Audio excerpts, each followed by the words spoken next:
Hassan Nasrallah was hailed as a resistance fighter by his admirers and a terrorist by his adversaries. He became Secretary General of Hezbollah in 1992 after Israel assassinated his predecessor. In his early 30s at the time, he went on to lead his group to become a formidable military force and a major player in Lebanese and regional politics. A decade earlier, Nasrallah attended a theological seminary in Najaf, Iraq, and returned to his native Lebanon where, during the 1982 Israeli invasion, he urged his supporters to take up arms against the invaders, the beginnings of what became Hezbollah.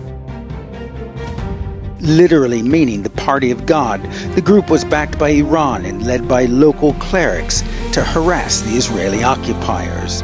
The group is believed to have been behind a series of terrorist attacks in Lebanon and abroad, and during the 1980s took dozens of Westerners in Lebanon hostage.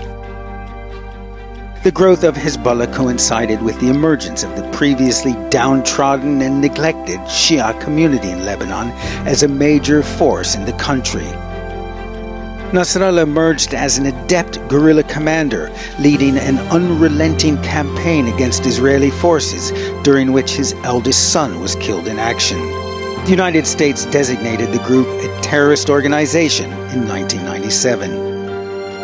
Hezbollah's struggle against Israeli forces on Lebanese soil continued until 2000, when, in perhaps his proudest moment, Israeli troops withdrew unconditionally from southern Lebanon. Israel, which has nuclear weapons and the best air force in the region, I swear to God, he said, it is weaker than a spider's web. But in 2006, Israel and Lebanon were again at war. The month-long conflict left at least 1,000 Lebanese civilians dead and devastated much of the country's infrastructure. Israel tried and failed to destroy Hezbollah, which came out stronger than ever before. After the war, his focus turned inward on his homeland, Lebanon, where Hezbollah increasingly became a key player in the country's complicated politics and expanded its network of social services. When war broke out in neighboring Syria in 2011, Nasrallah deployed Hezbollah fighters to shore up President Bashar al-Assad's regime, and also provided support to Iraq during its war against ISIS.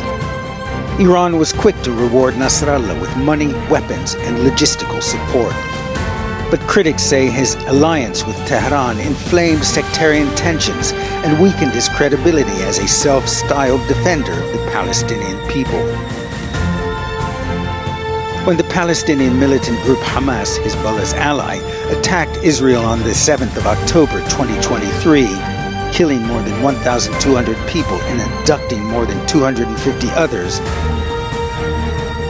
Hezbollah began firing into Israel, opening what it called a support front for Gaza. For more than 11 months, Israel and Hezbollah exchanged fire across the border. Nasrallah said this would only stop once the war in Gaza came to an end. Instead, more fighting and death followed, in the form of covert operations by Israel, which detonated Hezbollah's wireless communications devices in broad daylight for 2 days in a row.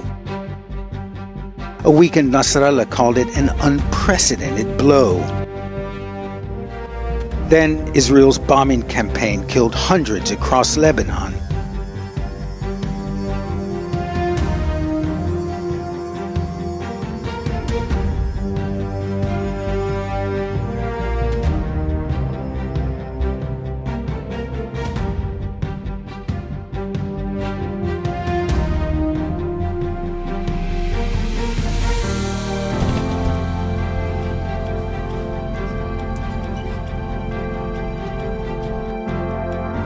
This is not the end of our toolbox.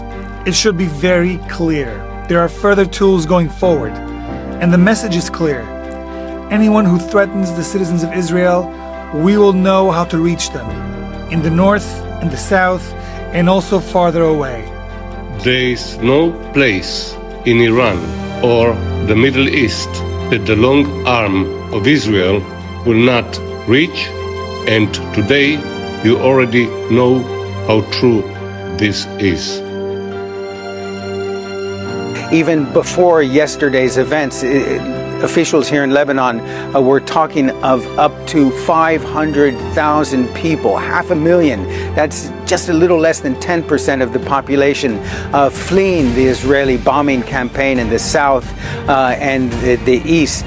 And in fact, what we've just seen is Hezbollah has put out announcements with numbers telling people in certain various parts of Lebanon who they can contact if they want to leave the country and flee to neighboring Syria. So people in those areas that have been under severe Israeli bombardment are just looking for anywhere to go, whether it's outside of Lebanon or just find any space. For instance, in West Beirut, there's what's called the Corniche. It's a broad boulevard with a broad sidewalk by the sea. We had our colleagues driving along there late last night, well, early this morning, at about 4 o'clock in the morning. And what they saw were just people camped out with whatever they could take with them.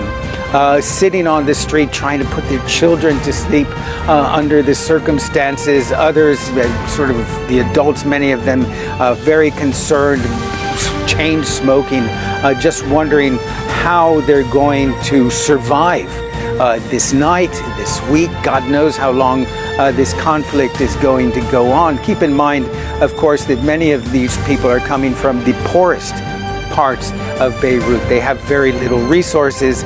Some of them don't even have a car or a motorcycle to get out of those areas. So it's a really desperate situation, and the Lebanese government has very limited resources after a prolonged economic crisis, is trying to do what it can, but under the circumstances and given the numbers we're talking about, that's very, very difficult.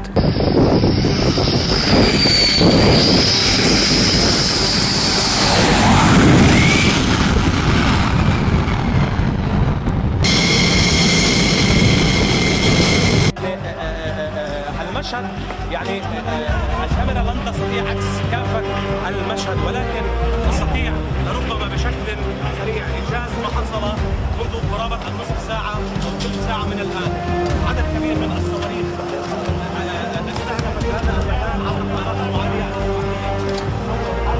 4 مباني سكنية، يعني هذا المكان كان يوجد 4 مباني سكنية سويت بالكامل في الأرض. هذا نوعية العدوان محمد كما يظهر بالصورة، كما تشاهد حجم الحفر التي خلفتها، حجم الحفر التي خلفتها هذه الغارات. نتحدث عن عمق ما يزيد أكثر من 10 أمتار، سوت المكان بشكل كامل في الأرض. نوعية العدوان، نوعية استهداف